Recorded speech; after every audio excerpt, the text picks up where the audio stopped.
Greetings, ladies and gentlemen, and thank you for joining me today on this explanation of the movie which I've created called The Rugby World Warriors, which is a sci-fi trilogy. In the movie, the plot of the story goes a little bit something like this. Every planet has a pulse, but in this story, there's a planet whose pulse is dying. So while they're observing Earth, they see us playing a game of rugby. And in that split second, when a player goes over the try line to score a try, the amount of energy that is generated in the stadium is enough to reignite their planet. So we get invited to play on their planet, but on their planet, we have the ability to combine our imagination with our physical form, so we can turn into different characters. For example, here's what would happen if soccer players had to play on their planet. First up, Messi merges with Thor. Precision strikes with storm-powered kicks and volleys that crash like lightning from the heavens.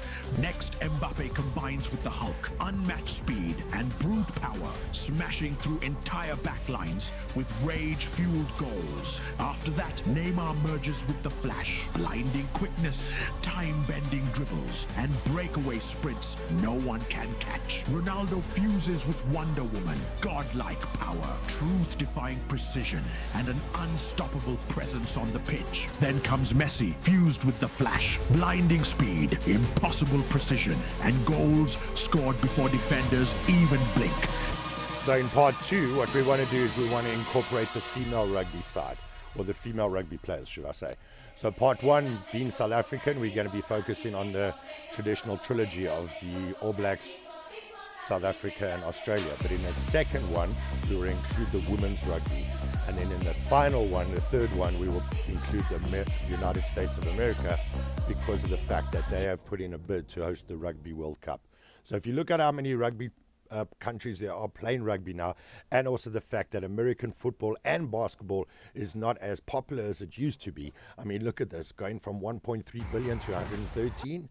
And not only that, Netflix and Amazon have done documentaries over the last 3 years. We're building up to like a climax of the season. And what's amazing in it is they have been able to capture the energy.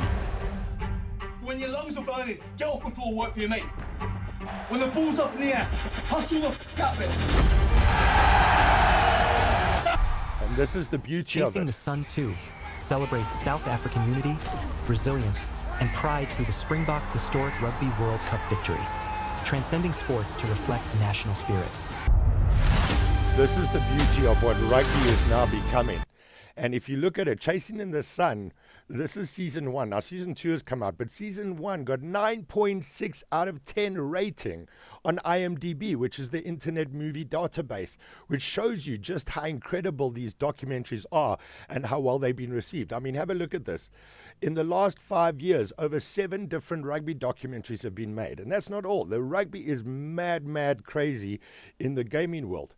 So could you imagine what kind of rugby game we could create from this movie? There's so much more I can share with you guys. For example, this is the goal. Mortal Kombat and rugby. Sub-Zero merges with a tiger, forming a stealthy predator with ice-cold claws and unmatched agility.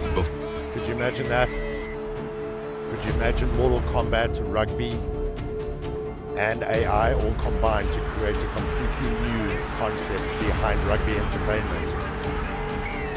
That's what our goal is with this.